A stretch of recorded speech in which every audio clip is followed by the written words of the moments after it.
The 2023 presidential candidate, His Excellency Mr. Peter Obi. Yes, all right. And this time around, we are talking about the former The View hosts, Morayo. Morayo is saying that she was ignorant in her criticism about His Excellency Mr. Peter Obi. But before we look at her confession, because we are in a season of confession right now in Nigeria, where most of the people, that are currently supporting this evil government will come up to confess their sins before the 2027 election. That is, if at all they see the lights that most of us have been talking about and have seen since 2000, let's say before 2015 election itself. Oh yes. Anyway, let's correct this impression. Watch this video. I was able to prove 439 million people out of poverty. Now, this is a clip that is circulated by some APC media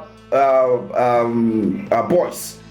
They are saying that His Excellency Mr. Peter Obi said this, and the population of Anambra State is not even up to 10 million. Now, this is the original clip. Watch this. It was MPP that China mistreated the development agenda and was able to pull 439 million people out of poverty.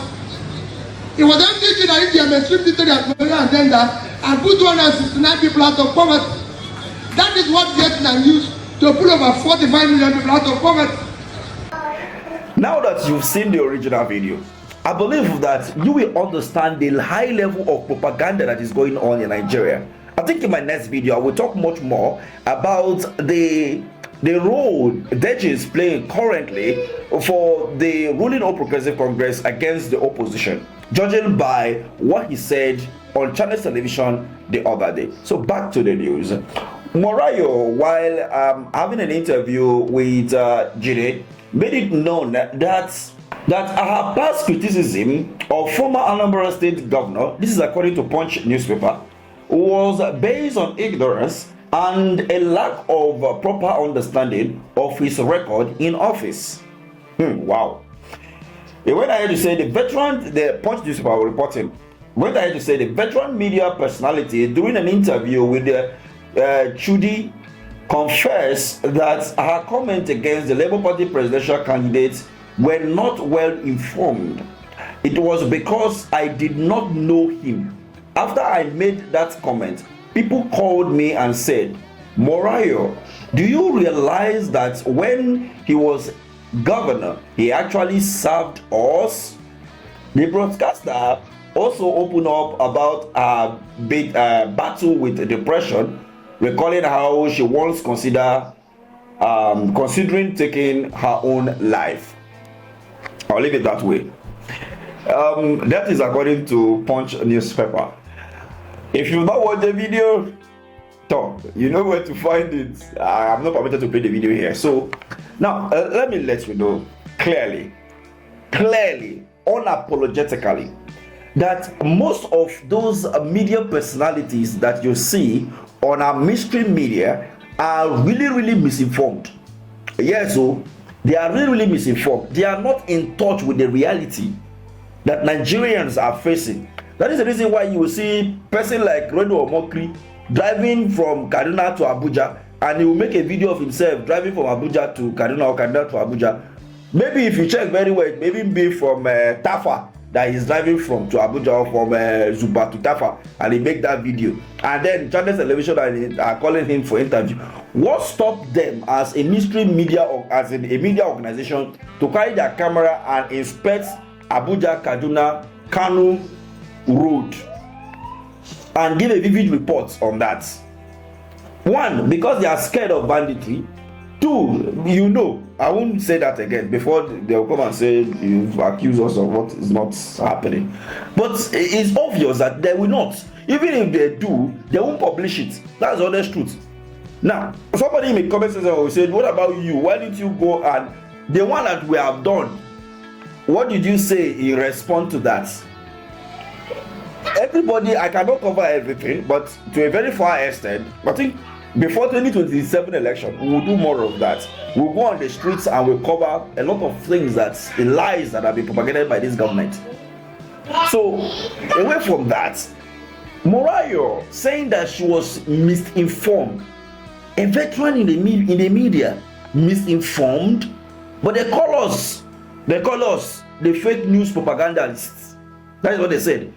They say social media people, they are propagandalists, they are fake news and all of that. But we are the ones seeing the read. In fact, let me bust your bubbles. Most of the news that you see those people carry, it is what small media houses post on their platform, or even sign off to their platform as freelancers, that they get some of those news, and then they will go and water it down to make sure that it favors or it sounds sweet to the ear of the government that is in power. This is now not on any media organization or to the government per se. It is, I'm talking about general term here. It is not in Nigeria alone. It happened across the globe. So you see, this is the problem. Somebody like that is misinformed. You cannot do simple research to know who is contesting and all of that. You are misinformed. Can you see? So when we talk, they say these people are charlatans. They don't know what they are saying. Small, when they see them. Now she's not working with TVC. She can now speak.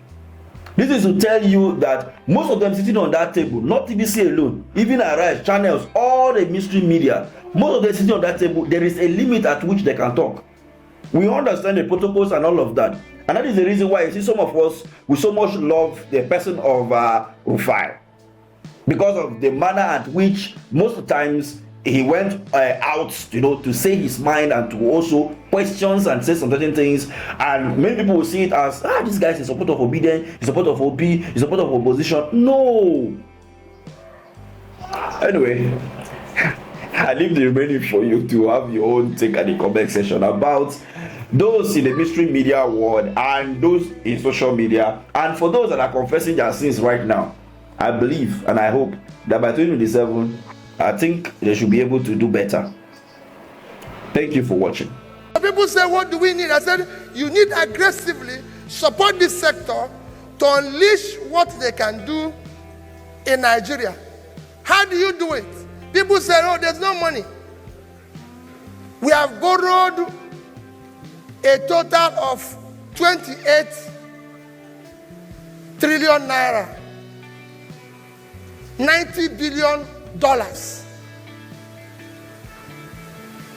If we had devoted a quarter of that, $7 trillion, $23 billion to supporting that DNA Professor Gupta mentioned. Before I go into that, let me give you an example of what I experienced when the recent conference I attended, Tony Elumelu Foundation